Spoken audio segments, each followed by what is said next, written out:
Hello, I am your teacher, Mr. Pacitti, and this is my classroom here in Wichita, Kansas. So put away your mobile phones, put away your funzos. It's time to concentrate, it's time to study. This is SmackDown Live and this is graded.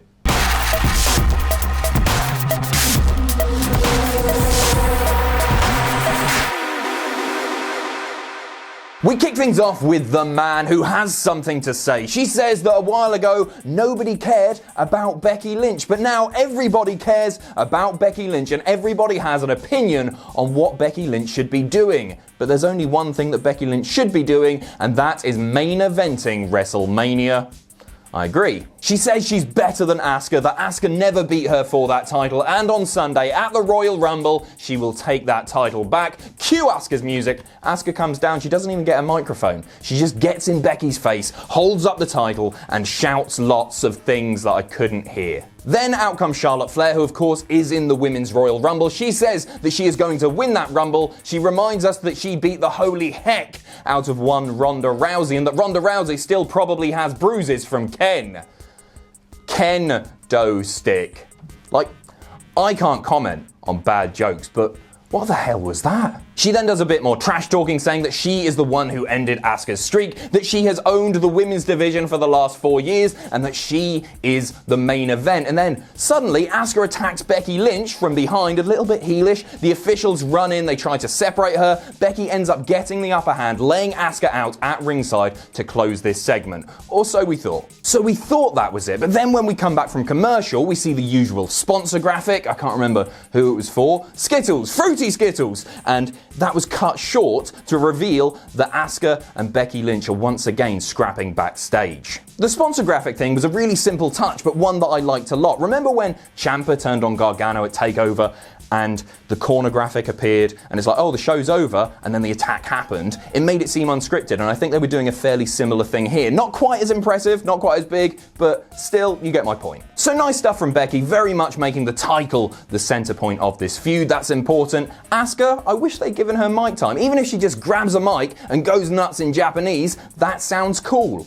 They didn't let her do that this week, but it still worked. And Charlotte Flair, not just reminding us that she is in the Women's Royal Rumble, but that, arguably, she is the favourite for that match. I'm giving this segment a B+. The brawl was good, and the promo stuff was more interesting than just a regular promo, and more importantly, I like what they're doing with the women's division because I don't know where it's going. I think it's fairly likely that Ronda is going to beat Sasha at the Royal Rumble. I also think it's fairly likely that Asuka is going to beat Becky Lynch at the Rumble. But how? Charlotte interference? Ronda interference? I don't know. If that does happen and Becky loses that match, does she enter the Women's Rumble? Does she win that Rumble? Does Charlotte win that Rumble? I don't know. It's unpredictable and I love it. We know that WWE is likely to be setting up either Ronda versus Becky or add Charlotte in there, make it a triple threat for WrestleMania 35, but there are so many opportunities for really original storytelling in the build-up to WrestleMania 35 that this program's just so exciting. I don't know what they're going to do with it. And this is the most invested that I've been in the women's division in WWE ever. I say that, maybe I should have specified main event women's division. Next up, it's Mandy Rose versus Naomi. Obviously, they've got a lot of history. Not well-written history, but history nonetheless. Before the match, we get a video package recapping the story so far, with this really weird narration outlining every plot point, and then it ended with something like, "It will be an eruption of emotions as Mandy Rose faces Naomi next." And it was just odd. I don't know if this is WWE trying to tap into the soap opera viewing or reality TV viewing demographics, but this didn't quite work for me. Then again, all I do is watch Cow and Chicken episodes on YouTube, so maybe this wasn't meant to work for me. So Naomi attacks Mandy before the bell, throws her into the ring post, and slaps her about a bit. We go to commercials, we come back, there's a bit of back and forth, but the match is cut super short as Sonya Deville, who is on the outside, grabs Naomi's ankle, causing a distraction, allowing Mandy to throw Naomi into the ring post and eventually pick up the win. A very average match, which gets us to see this very much seems like the continuation of the feud rather than the end of it. And I don't really have much else to say. Let me know what your favourite chocolate bar is in the comments below.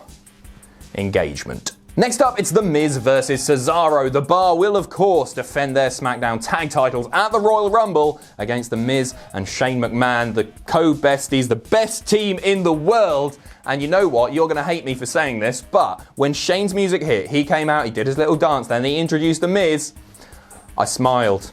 I liked it. They're going to win the titles on Sunday, and I don't mind. All in all, a pretty fun match. The finish comes after Cesaro's feet are on the ropes while he's trying to make a pinfall attempt, giving him the upper hand. Shane knocks them off, eats a bro kick from Sheamus on the outside, then Sheamus kicks Miz in the face after a referee distraction. Cesaro hits the neutralizer and picks up the win. The match gets a C+, but I'm going to bring that up to a B- because I like the post-show shenanigans. So, after the match, Shane McMahon attacks both members of the Bar, lays them out. Hold your horses, stay with me, it gets better. He then lays Cesaro on the announce table outside. He goes up top, he looks like he's gonna do his big elbow thing, but Sheamus shoves him off into the crowd barrier. Sheamus and Cesaro then absolutely trash Shane. Shane eats a huge bro kick to the face, and then both men are put through the announce table. I think this is very important because at the end of last week's episode of SmackDown, the Bar were made to look like a bit of a joke. They were made to look a little bit silly, and now once again on the Go Home show,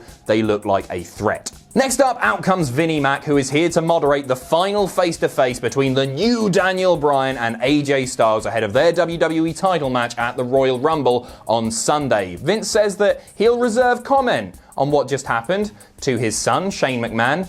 Vince, your son just got punted, like full-on punted, in the face by a very large Irish fella.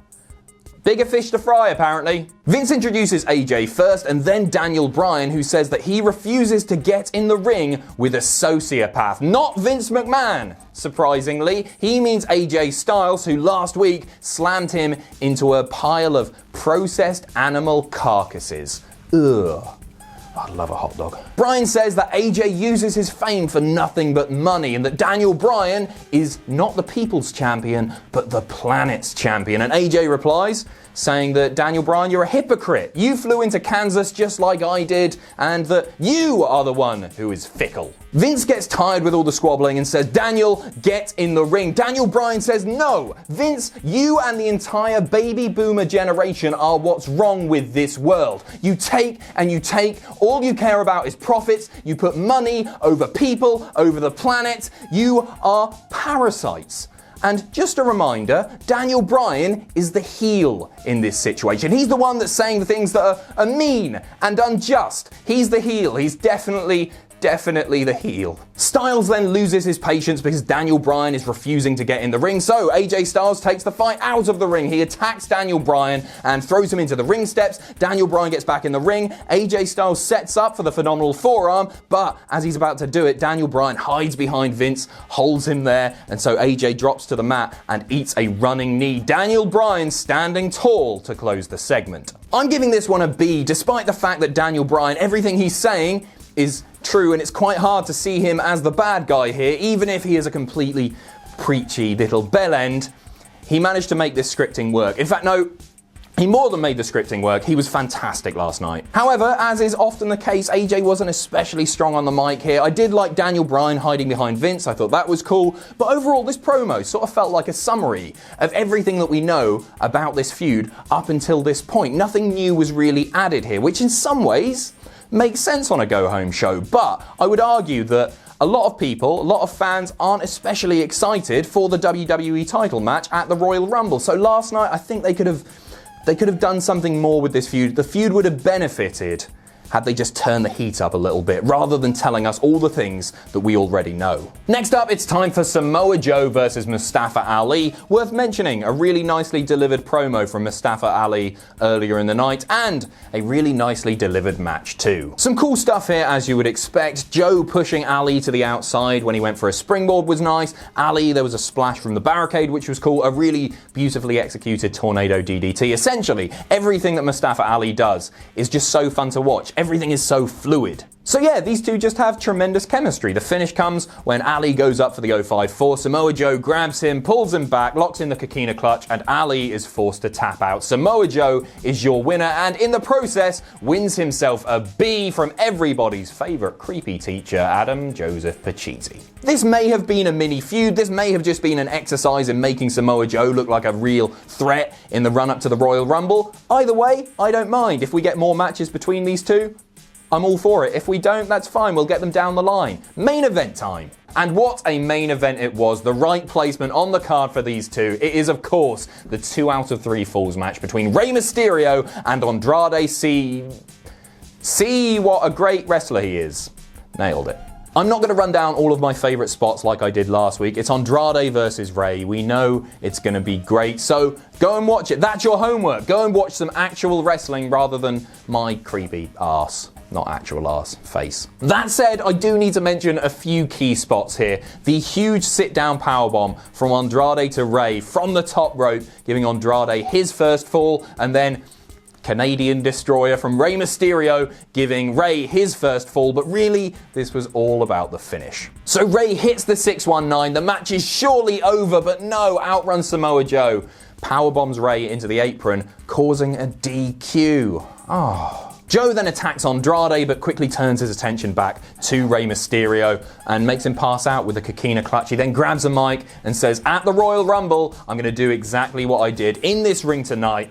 He's going to dominate. Then, out of nowhere, Randy Orton makes his return, hitting Samoa Joe with a beautiful RKO. The camera was really tight on Joe's face. Nobody saw it coming, except for those who saw, I guess, Randy roll into the ring live in attendance. But you know what I'm saying. It was fantastic. Randy Orton reminding us not only is he in the Royal Rumble match, but reminding us that he actually exists. A lot of people are pissed off at the ending. You're meant to be. But I really liked it. Everything that happened before the finish was superb and is well deserving of an A-, and this worked on a lot of levels. Samoa Joe finally looking like a dominant threat leading into the Royal Rumble. I would not be upset if that man wins. He's probably not going to. Randy Orton is back. Way, hurrah, hurrah. And he hit a great RKO. I guess that's what he does. Andrade Cien Almas. Andrade and Rey can continue after the Rumble. Rey Mysterio still doesn't hold a pinfall victory over Andrade, so that lovely stuff, we'll get back to it. The final grade for this episode of SmackDown is a B+. There's not really much to complain about here.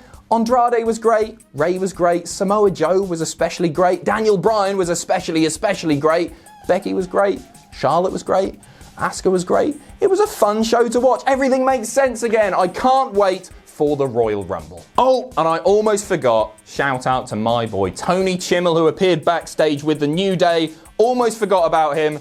Have a bonus A, Tony. That's for you, my boy. Before I go, just a little bit of admin. I'm actually going to be taking extra classes from next week, both in geology and geography. So if that's of interest to you, you can sign up in the comments below. If you're unfamiliar, geology rocks, but geography is where it's at. I can't wink. So that's all from me. Thanks for watching, and you can follow me on Twitter here. If you enjoy what we do here at Cultaholic, you can pledge to our Patreon. That's patreon.com/Cultaholic. And most importantly, don't forget to hit subscribe and join us.